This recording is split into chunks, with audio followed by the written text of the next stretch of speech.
Hello everyone. आज हम लोग यहाँ से पढ़ेंगे एटम एंड मॉलिक्यूल, जो क्लास 9th का चैप्टर 3 साइंस का बहुत इम्पोर्टेंट चैप्टर है, जिसको हम बारीकी से समझेंगे और डिटेल लेक्चर आज यहाँ से हम लोग करने वाले हैं। यहाँ से बहुत सारे टॉपिक आप लोग कवर करेंगे कि केमिकल रिएक्शन क्या होती है, केमिकल इक्वेशन क्या है, कौन कौन से हमारे लॉ हैं, डाल्टन एटॉमिक थ्योरी के बारे में जानेंगे, लॉ ऑफ कंजर्वेशन ऑफ मास के बारे में जानेंगे, लॉ ऑफ कांस्टेंट प्रोपोर्शन के बारे में जानेंगे। तो बहुत सारे यहाँ पर टॉपिक हैं जिनको आज हम कवर करेंगे। तो चलिए शुरुआत करते हैं बिना किसी देरी की, और ये वीडियो को लास्ट तक ज़रूर देखें जिससे आपको सारी चीज़ें क्लियर होती रहें। शुरुआत हम लोग करेंगे यहाँ से the idea of divisibility by Indian philosopher. तो हमारे इंडियन फिलोसफर थे जिनका नाम था महर्षि कन्नड़। इन्होंने क्या बताया, इनका एक पॉस्टुलेट था कि कोई भी लिखा ही postulate that if we keep on dividing the matter, कोई भी मैटर जिसको हम हिंदी में पढ़ते हैं पदार्थ, इसको अगर डिवाइड करें we will get smaller and smaller particle. तो डिवाइड करते रहेंगे और छोटे छोटे पार्टिकल हमें मिलते रहेंगे। As soon as we will achieve the smallest of particle. और एक कंडीशन ऐसी आएगी कि सबसे छोटा पार्टिकल आपको मिल जाएगा, जिसका नाम क्या दिया, परमाणु, विच मे नॉट डिवाइड फर्दर। और इसको हम फिर से डिवाइड नहीं कर सकते हैं।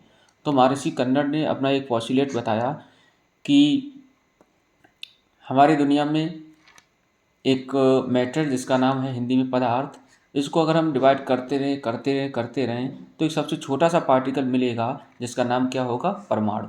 अगर इसको हम डिवाइड करने की कोशिश करें तो इसको हम डिवाइड नहीं कर सकते हैं। तो ये किसका था, महर्षि कन्नड़। उसके बाद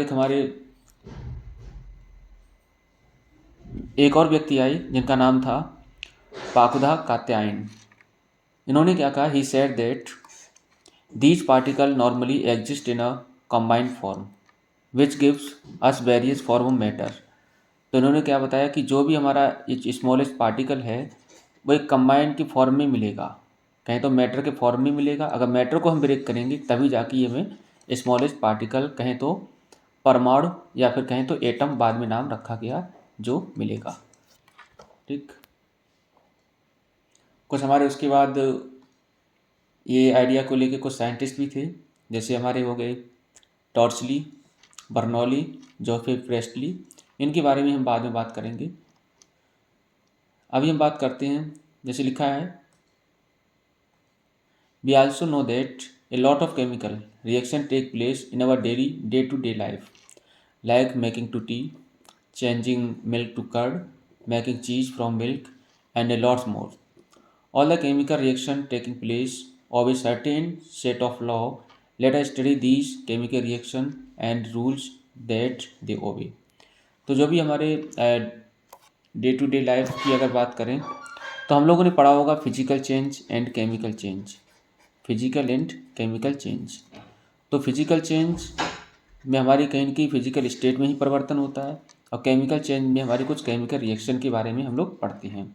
तो ये केमिकल जब चेंज होगा या फिर केमिकल रिएक्शन होगी तो इनमें कौन कौन सी हमें रूल हैं जिसको अभी करना पड़ेगा, तो उनके बारे में अभी हम बात करेंगे। तो ये जो हमारे सबसे पहले बात करेंगे हम केमिकल रिएक्शन के बारे में।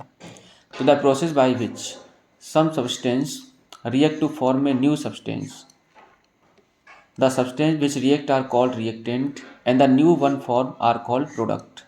तो जैसे मान के चलो दो हमारे पास रिएक्टेंट दे रखे हैं ए और बी, ये दोनों आपस में जब रिएक्ट करेंगे तो रिएक्ट करने के बाद कोई नया हमारा प्रोडक्ट बनेगा, या कहें तो कोई हमारा जो फॉर्मेशन होगा नया एलिमेंट, कंपाउंड, मॉलिक्यूल का, उसको हम क्या पढ़ेंगे, product. For example A plus B हमारे रिएक्टेंट होंगे और सी प्लस डी क्या होंगे, product. For example when we make tea, जब भी हम चाय बनाएंगे, वी एड शुगर, शुगर को मिलाया, टी चाय को मिलाया, मिल्क दूध and water, we mix them and heat the mixture, the result is that we get a new substance that is tea। तो जैसे हम चाय को अगर बनाते हैं तो चाय को बनाने के लिए हमें शुगर की ज़रूरत पड़ेगी, टी की ज़रूरत पड़ेगी, मिल्क की ज़रूरत पड़ेगी, वाटर की ज़रूरत पड़ेगी। इन सभी को मिलाने के बाद जो भी हमारा सब्सटेंस मिलेगा वो क्या होगा, टी। तो इसको हम क्या पढ़ेंगे, प्रोडक्ट। तो रिएक्टेंट क्या होते हैं, प्रोडक्ट क्या होते हैं, इनके बारे में आप लोगों ने देख लिया। उसके बाद बच्चों बात आती है लॉ ऑफ केमिकल कॉम्बिनेशन। तो लॉ ऑफ केमिकल कॉम्बिनेशन कौन कौन से हैं? तो there are two main law of chemical combination as establish by Lavoisier and Joseph L Proust. तो दो साइंटिस्ट थे, एक का नाम था लेवोसियर और दूसरे का नाम था प्राउस्ट। तो लेवोसियर ने एक लॉ दिया, एक दिया हमारा प्राउस्ट ने।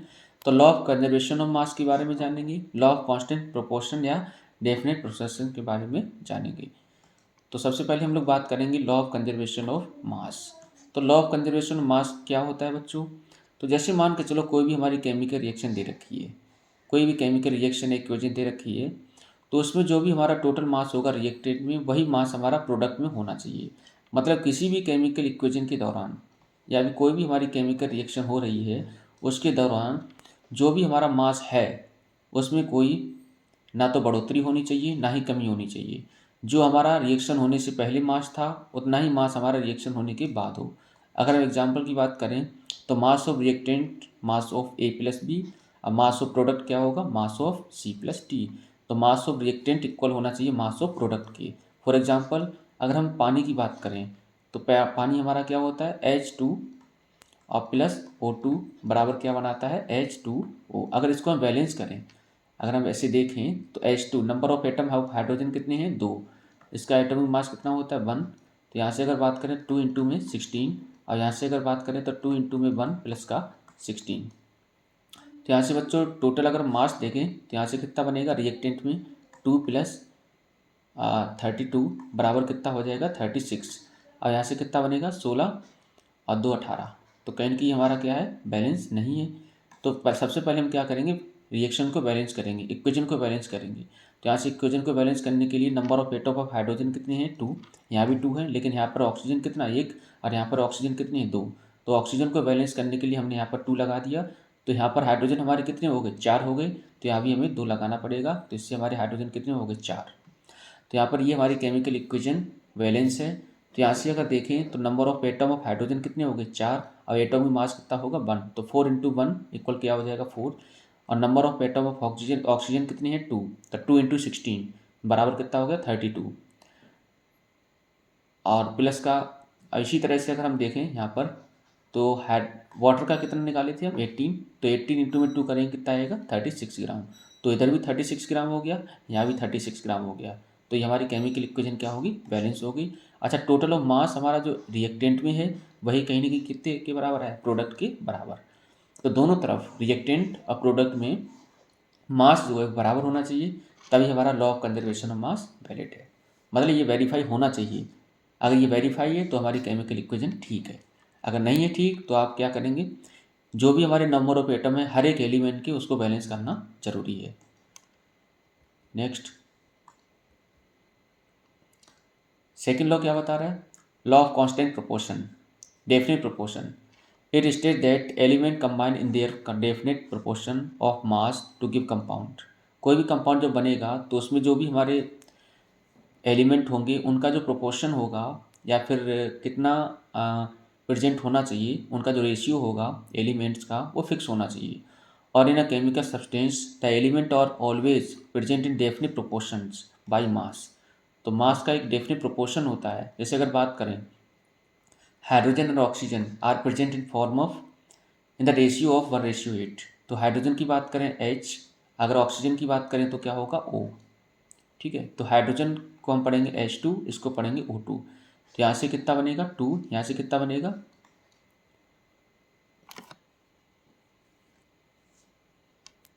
यहाँ से हो जाएगा हमारा ऑक्सीजन का 16 इंटू में नंबर ऑफ एटम ऑक्सीजन कितने हैं? 16।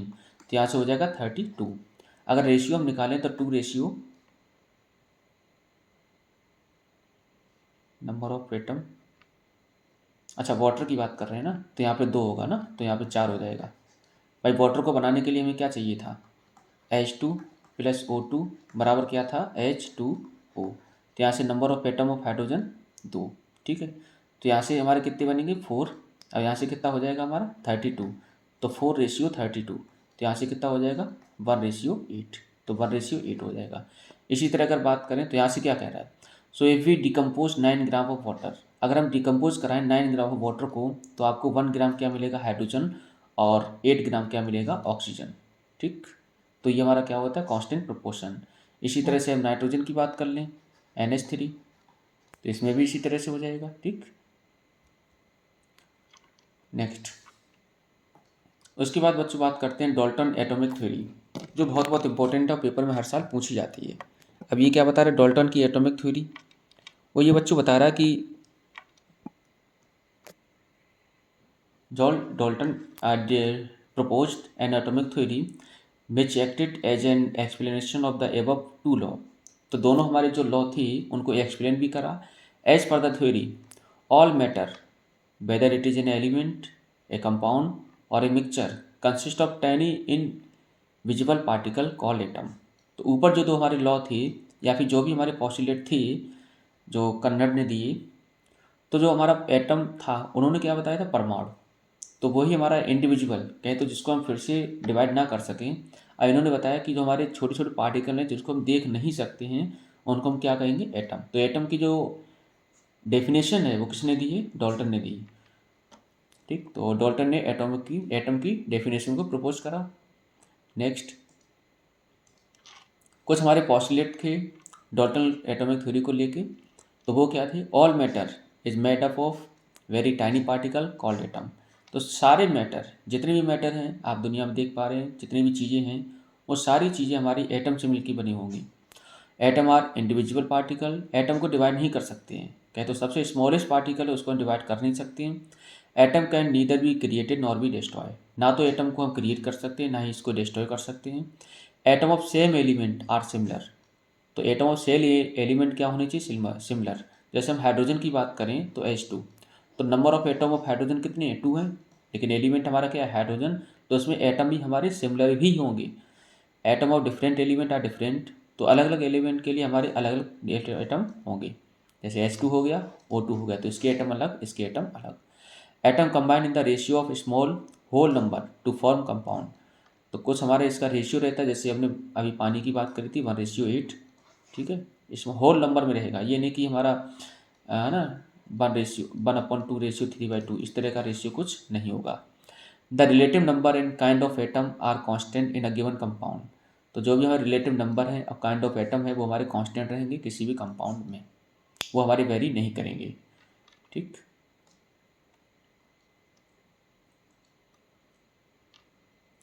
जैसे यहाँ पर आसानी से समझ पाओगे, जैसे मान के चलो हमारे पास दे रखी है एक लंबी रॉड, इसको हमने फिर से डिवाइड करा। डिवाइड करने के बाद हमारे पास 2 पार्ट हो गए, एक ये और एक ये। इसको हमने फिर से फर्दर डिवाइड करा तो ये दोनों पार्ट मिले। इस तरह से हम डिवाइड करते रहेंगे और सबसे छोटा पार्टिकल जब तक हम इसको डिवाइड कर सकते हैं वो हमारे क्या होंगे, एटम। क्लियर? क्या ड्रॉबैक थे, drawback of Dalton atomic theory? तो डाल्टन एटॉमिक थ्योरी के ड्रॉबैक बहुत बहुत इंपॉर्टेंट है। Drawback of Dalton atomic theory were as follow. According to Dalton, an atom is individual, but later on it was proved that atom can be subdivided into electron, proton and neutron। तो इन्होंने ये बताया कि जैसे atom जो है, atom हमारा सबसे छोटा पार्टिकल है, इसको हम फर्दर डिवाइड नहीं कर सकते हैं। लेकिन एक ड्रॉबैक आया कि इसको हम फिर से डिवाइड कर सकते हैं, वो हमारे कौन से होंगे, सब एटॉमिक पार्टिकल होंगे जिनको हम पढ़ेंगे इलेक्ट्रॉन, प्रोटॉन और neutron. Atom of an element can somehow differ from each other, so this drawback led to the failure of Dalton atomic theory. तो डाल्टन एटॉमिक थ्योरी का ड्रॉबैक केवल एक ही है कि जो भी हमारे एटम हैं वो कहीं ना कहीं उसको हम डिवाइड कर सकते हैं सब एटॉमिक एलिमेंट में जिनको हम पढ़ेंगे इलेक्ट्रॉन, प्रोटॉन और neutron. Next, what is an atom? Atom की बात करते हैं, क्या है atom? Matter is made up of atom, सारे मैटर हमारे किससे मिलके बने होंगे, एटम से मिलके बने होंगे। Atom are the smallest particle of element, किसी भी एलिमेंट के हमारा जो सबसे छोटा पार्टिकल होगा उसको हम क्या पढ़ेंगे, atom. Atom are very small, atom बहुत छोटे होते हैं, they are smaller than anything, सभी से छोटे, दैट वी कैन इमेजिन और compare with. The size of the atom is measured by the atomic radius, तो एटम का साइज को मेजर करेंगे तो एटॉमिक रेडियस से atomic radius measured in nanometer, nanometer की बात करें 10⁻⁹ meter. Atomic radius of hydrogen 10⁻⁻10 meter. And it is the smallest of all. तो सबसे छोटा जो हमारे एटॉमिक रेडियस होगा वो हाइड्रोजन का होगा। कितना होगा? 10⁻⁻10 मीटर। ठीक, कहें तो 10 या फिर कहें तो 1 एंगस्ट्रॉम। 1 एंगस्ट्रॉम हमारा 10⁻⁻10 मीटर के बराबर ही होता है।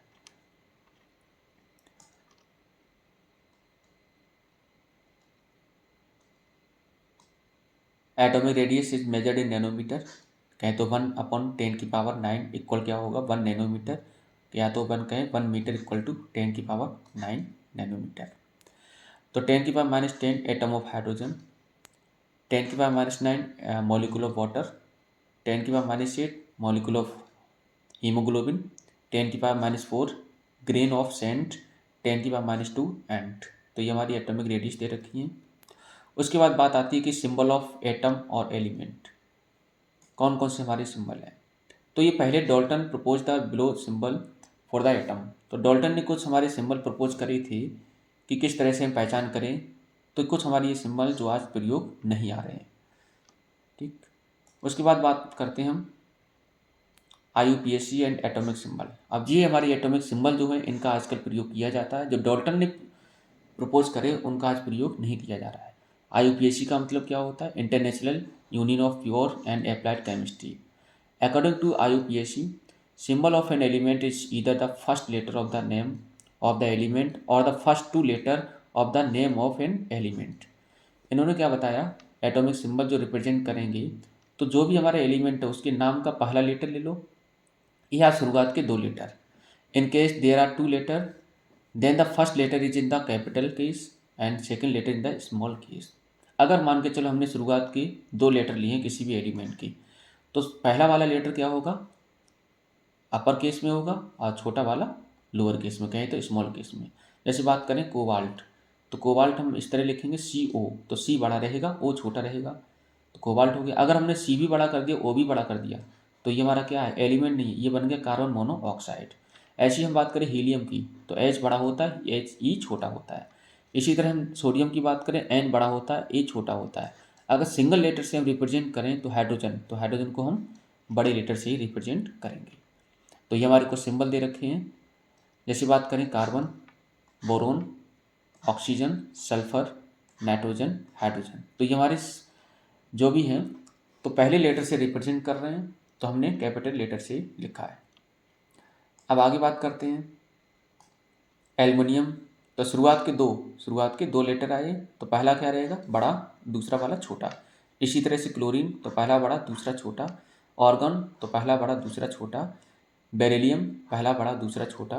लिथियम, पहला बड़ा दूसरा छोटा। ठीक, अब बात करते हैं कुछ हमारे लैटिन नाम।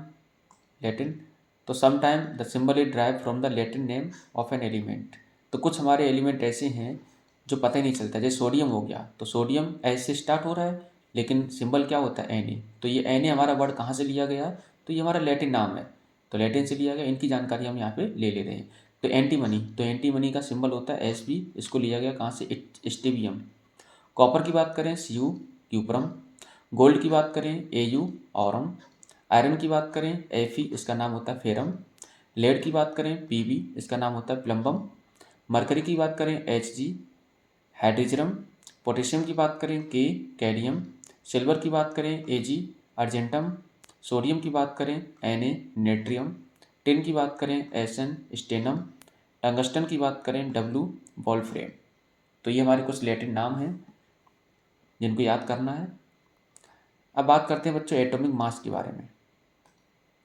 Atomic mass, the Dalton atomic theory suggest that each element has a distinguishing atomic mass. With this theory the law of constant proportion could be explain easily. तो जिससे हमारा जो लॉ ऑफ कांस्टेंट प्रोपोर्शन है उसको हम आसानी से explain कर सकते हैं। But it is indeed difficult to evaluate the mass of an atom since the size of an atom is relatively small। लेकिन उसका किसी भी एटम का मास निकालना बहुत मुश्किल होगा क्योंकि एटम का साइज क्या होता है? बहुत छोटा होता है। Therefore scientists started evaluating the mass of an atom by comparing it with the mass of standard atom।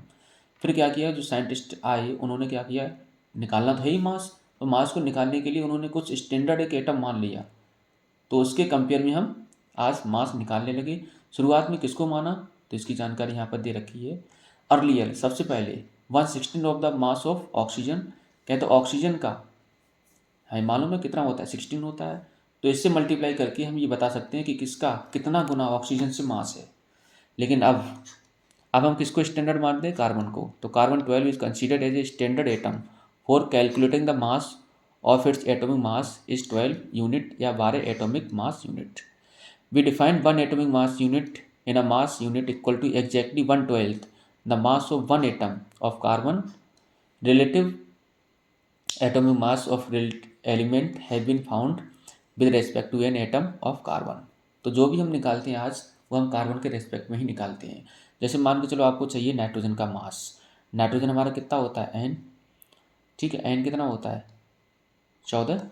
तो अब यहाँ से हम कंपेयर करा सकते हैं कि 1/12 इंटू में कर देंगे हम 14, तो यहाँ से कितना गुना है, तो यहाँ से हम बता देंगे कितना आ रहा है, तो 1 पॉइंट समथिंग आएगा। तो यहाँ से हम बता देंगे कि जो हमारा नाइट्रोजन है वो इस कार्बन से इतने गुना ज़्यादा है भारी, ठीक है। तो यहाँ से हम कंपेयर करा सकते हैं कि किसका मास ज़्यादा होगा और किसका मास कम होगा। In simple language atomic mass is the number of time an atom of an element is heavier than, लिखा हुआ है देखो हैवियर देन कि कितना गुना है।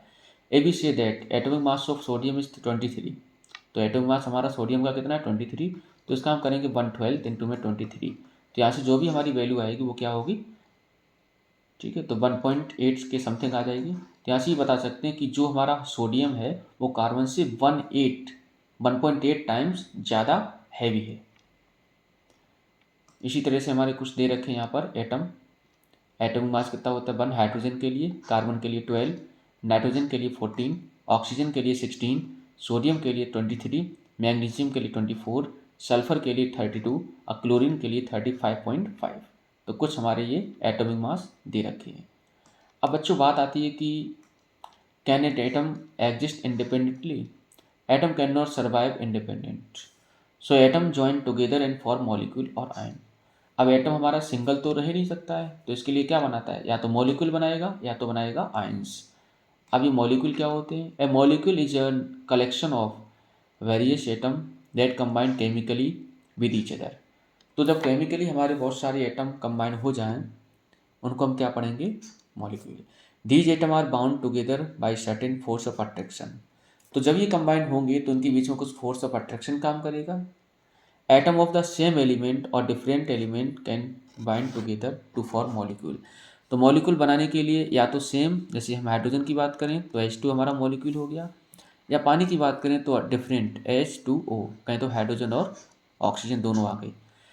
Therefore A molecule is the smallest particle of the substance that can exist independent and show all the properties of the substance.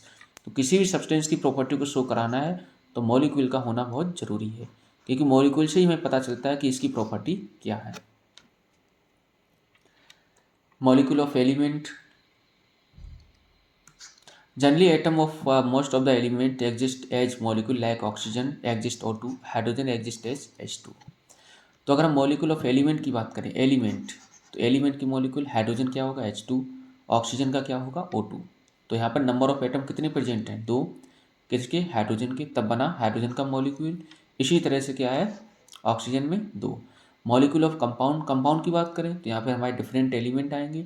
The molecule of compound certain content 2 और more different atom chemical bonded together, तो HCl। तो यहाँ पर HCl, hydrogen कितना 1, chlorine कितना है 1।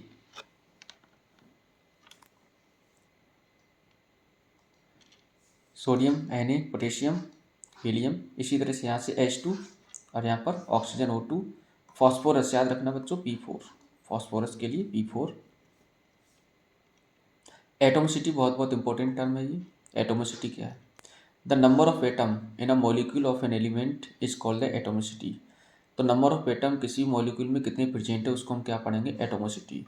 जैसे बात करें helium is a mono atomic, कहते तो हीलियम को हम केवल H ही लिखते हैं, तो यहाँ पर नंबर ऑफ एटम कितने प्रेजेंट हैं 1। इसी तरह हम बात करें ऑक्सीजन की, तो ऑक्सीजन का मॉलिक्यूल क्या होगा O2, तो इसको नंबर ऑफ एटम कितने प्रेजेंट हमारे 2, तो ये हमारा क्या होगा डाई एटोमिक, डाई का मतलब होता है 2। Mono atomic, when an element comprises of a single atom ऐसे मॉलिक्यूल या एलिमेंट जिनके पास केवल क्या हो, एक एटम प्रेजेंट हो, उनको हम क्या पढ़ेंगे, मोनो एटॉमिक। लगभग हमारे सारे मेटल इसकी कैटेगरी में आते हैं। डाई एटॉमिक की बात करें, when an element comprise all two atom. Example की बात करें, ऑल गैसेस एक्सेप्ट हीलियम। तो हीलियम तो हमारा क्या होता है, मोनो एटॉमिक है। हाइड्रोजन हमारा क्या है, मोनो एटॉमिक है। तो इस तरह की गैसें हमारी नहीं आएंगी, लेकिन मोस्ट ऑफ द गैसेज हमारी इसमें आती हैं, किसमें, डाई एटॉमिक में। बात करते हैं ट्राई एटॉमिक। तो जब नंबर ऑफ एटम हमारे किसी एलिमेंट में कितने हो, 3 हो, तो इसको हम क्या पढ़ेंगे, ट्राई एटॉमिक। इसका एग्जाम्पल ले लो O3, ओजोन सबसे बढ़िया एग्जाम्पल है। टेट्रा एटॉमिक की बात करें, when element comprises of 4 atom.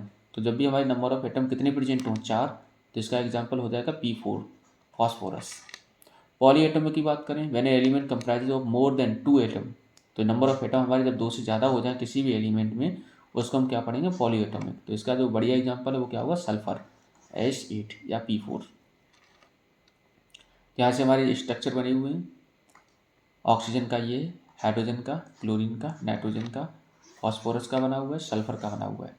तो सल्फर की बात करें तो यहाँ पे सल्फर हमें मालूम है कितना होता है, 16। अगर हम इलेक्ट्रॉनिक कॉन्फ़िगरेशन करें तो कितना बनेगा, ठीक।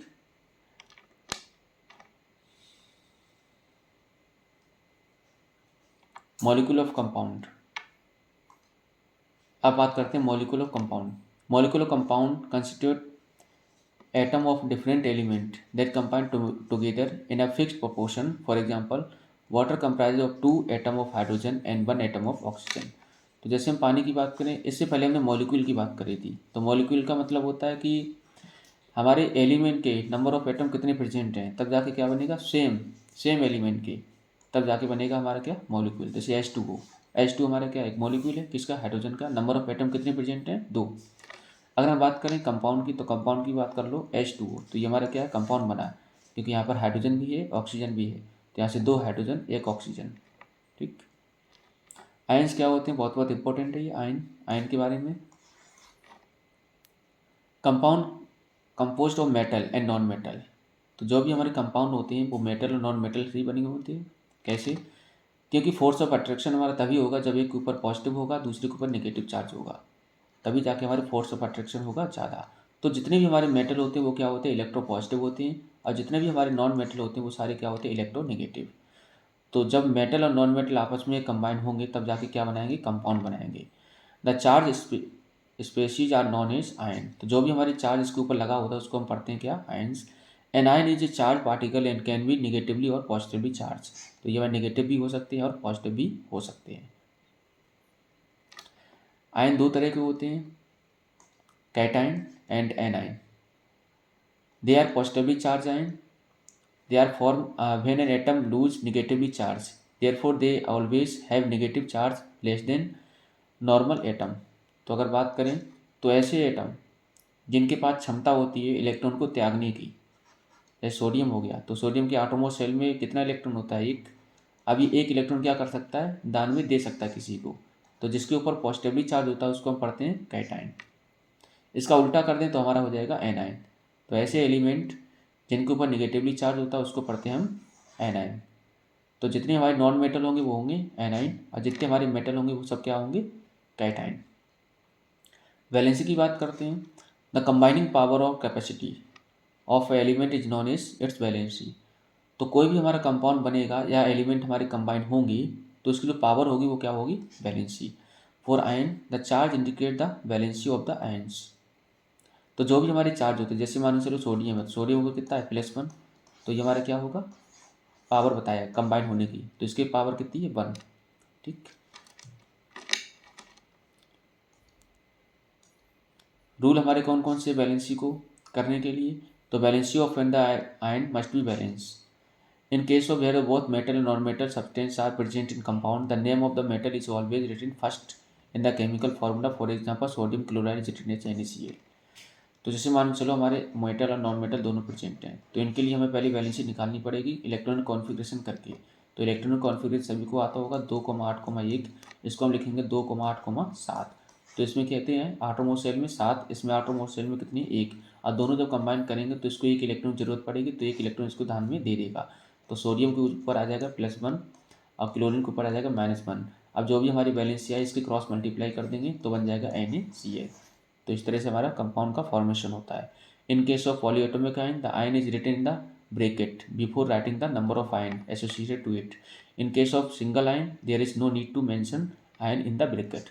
तो अगर हमारा सिंगल आयन है तो इसको लिखने की जरूरत नहीं है, अगर हमारे एक से ज़्यादा है तो लिखने की ज़रूरत है। जैसे कैल्शियम क्लोराइड CaCl2, ठीक। तो यहाँ पर Ca पे कितना होता है +2। अब वही अगर क्लोरीन की बात करें -1, तो जब क्रॉस मल्टीप्लाई करेंगे तो क्या हो जाएगा CaCl2। नेक्स्ट, बाइंडिंग कंपाउंड का मतलब compound that consist of 2 different element. जब हमारे 2 डिफरेंट एलिमेंट हो तो उनको हम क्या पढ़ेंगे, बाइंडिंग कंपाउंड। 2 से मिलकर बनाओ, जैसे HCl हाइड्रोजन क्लोराइड, तो हाइड्रोजन और chlorine. How to write a formula of a compound, write a symbol of corresponding element of the compound as explained above. Write the valency of the element of the compound, crossover of the valency of the element. तो सबसे पहले हमें क्या है, charge के बारे में पता होना चाहिए कि आटोम और सेल में कितने इलेक्ट्रॉन हैं, कहें तो वैलेंसी का पता करना बहुत ज़रूरी है। उसके बाद ही हम फॉर्मूला लिख पाएंगे। लिखने का तरीका क्या है वो यहाँ पर दे रखा है। जैसे मान के चलो सोडियम है, तो सोडियम पे हमारी कितनी होती है 1, चार्ज 1 है, और ऑक्सीजन में कितना होता है -2। तो हमें फॉर्मूला चाहिए सोडियम ऑक्साइड का, तो बनेगा Na2O। क्रॉस मल्टीप्लाई कर देंगे तो Na के नीचे -2 आ जाएगा और O के नीचे 1 पड़ा जाएगा। फार्मूला ऑफ सोडियम ऑक्साइड की बात करें, यहाँ पे सोडियम सल्फाइड होगा, ठीक। फॉर एल्युमिनियम क्लोराइड की इसी तरह देख लो Al, तो एल्युमिनियम के आटोम और सेल में कितने होते हैं, एल्युमिनियम हमारा मेटल है तो +3, क्लोरीन नॉन मेटल है -1, क्रॉस मल्टीप्लाई करेंगे AlCl3। तो इस तरह से हमारे बन जाएंगे। जैसे हम मैग्नीशियम हाइड्रोक्साइड, तो हाइड्रोक्साइड अपने आप में स्पेशल एक होता है OH, जिसको हम पढ़ते हैं हाइड्रोक्साइड। तो OH के ऊपर हमेशा नेगेटिव आयन होता है -1। Mg मेटल है +2, तो MgOH का होल ट्वाइस। मॉलिकुलर मास क्या होता है बच्चों, molecular mass summation of the all atomic mass in a molecule. तो जो भी हमारा दे रखा है कंपाउंड, उसमें सारे जितनी हमारे एटम है हर एक किसी का मास निकाल के ऐड कर दो। तो molecular mass is expressed in atomic mass unit. इसको हम किससे लिखेंगे, AMU। For example the molecular mass of HNO3 can be calculated as. तो H की बात करें 1 यूनिट, नाइट्रोजन में कितने होते हैं 14 यूनिट, ऑक्सीजन में कितना होता है 16। लेकिन हमारे नंबर ऑफ एटम है कितने ऑक्सीजन के 3, तो यहाँ से 3 से मल्टीप्लाई करेंगे, 48 + 14 + 1 कितना बनेगा 63 यूनिट। तो ये हमारा क्या बन गया molecular mass. Formula unit mass, the sum of atomic mass of all atom in a formula unit mass compound is called its formula unit mass. Formula unit mass का मतलब ये बच्चों, जैसे मान के चलो हमारे अभी पीछे जो निकाल के दिखाया है, जैसे जिंक ऑक्साइड है, तो यहाँ पे number of atom of zinc कितने 1 है, तो 1 × में इसका जिंक का एटॉमिक मास कितना है, तो 65 plus oxygen number of atom कितना है 1 × में कर देंगे, ऑक्सीजन कितने हैं 16, तो हो जाएगा 81। इस तरह से हम निकालना, ठीक है, आसानी से निकाल लेंगे। जैसे K2CO3, तो number of atom of potassium कितनी है 2, एटॉमिक मास कितना होता है 39। और ये एटॉमिक मास आपको दे रखा होगा पहले से, क्वेश्चन में अगर निकलवाया होगा तो। मोल कंसेप्ट की बात करते हैं, how do we interpret the chemical equation. तो केमिकल इक्वेशन को हम किस तरह से इंटरप्रेट करेंगे, तो ये mole concept, we say that 2 molecule of carbon compound with 1 molecule of oxygen to form molecule of carbon dioxide. तो कार्बन और ऑक्सीजन मिलकर क्या बनाए carbon dioxide. We can also say that 24 unit of carbon molecule combined with 32 unit of oxygen molecule form 56 unit of carbon dioxide। मतलब 24 और 32 दोनों को मिला के क्या बना 56 बनेगा क्या carbon dioxide. Therefore we can characterize the quantity of substance by its mass or by its number of molecule. तो इसको या तो हम नंबर से दिखाएंगे या तो हम दिखाएंगे मास से, कि कितने नंबर हमारा मास प्रेजेंट है या कितने हमारे नंबर प्रेजेंट है। A chemical equation directly indicate the number of molecule participating the reaction. तो कितने नंबर ऑफ मॉलिक्यूल हमारे पार्टिसिपेट कर रहे हैं, इनके ऊपर टोटल हमारा केमिकल इक्वेशन डिपेंड करता है। Thus it convenient for us to refer to number substance in a chemical reaction as number of molecular atom. तो इसके लिए हमने क्या एक नंबर दे दिया है ना, जिसको हम क्या पढ़ते हैं मोल, ठीक है। यहाँ पर क्या पढ़ेंगे मोल। तो mole is a numerical quantity, एक नंबर है that has a mass equal to the atomic or molecule mass of specific atom molecule and particle. 1 mole of any substance, कोई भी सब्सटेंस, जैसे एक साइकिल, तो एक साइकिल के अंदर इतने मोल होंगे। एक एप्पल, तो एक एप्पल में इतने मोल होंगे। Number of particle atom ion of or molecule. This is called Avogadro number, जिसको हम क्या पढ़ते हैं, एवोगैड्रो नंबर, जिसको हम NO से रिप्रेजेंट करते हैं। The mass of one mole or substance is the same as that its atomic mass or molecular mass express in 1 ग्राम। तो जो भी हमारे 1 ग्राम में जितना भी हमारे नंबर ऑफ एटम या एटॉमिक मास या मोलिकुलर मास प्रेजेंट होगा, उसको हम क्या पढ़ेंगे, इतने नंबर के बराबर पढ़ेंगे, जो क्या होगा, एवोगैड्रो नंबर। बात करते हैं ग्राम एटॉमिक मास की। The atomic mass of an substance when express in gram, अगर हम ग्राम में एक्सप्रेस कर रहे हैं तो gram atomic mass. Gram molecular mass of substance, the molecular mass of substance when express in gram is down its gram molecular mass. For example the atomic mass of sulphur 32 unit. Gram atomic mass की बात करें तो 32 ग्राम। तो भाई unit की बात कर लो या फिर ग्राम की बात कर लो। 32 unit of sulphur has 1 atom of sulphur. 32 gram of sulphur has 1 mole atom, that is, तो इसके अंदर 1 मोल प्रेजेंट होगा, क्योंकि नंबर ऑफ एटम कितने हैं, 1 प्रेजेंट है। सल्फर की बात करें कितना होता है, मास 32 होता है, तो इसमें नंबर ऑफ एटम कितने प्रेजेंट है, 1। तो 1 नंबर के अंदर कितने नंबर होंगे, इतने, ठीक, 1 एटम के अंदर इतने।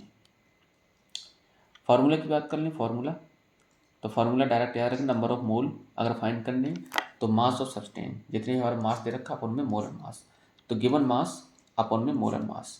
तो जैसे पूछे हम 32 ग्राम में कितनी हमारी प्रेजेंट होंगे, कौन, number of mole of oxygen मान लो, ठीक है, ऑक्सीजन की, तो मोलर मास से हम डिवाइड कर देंगे, आराम से आ जाएगा।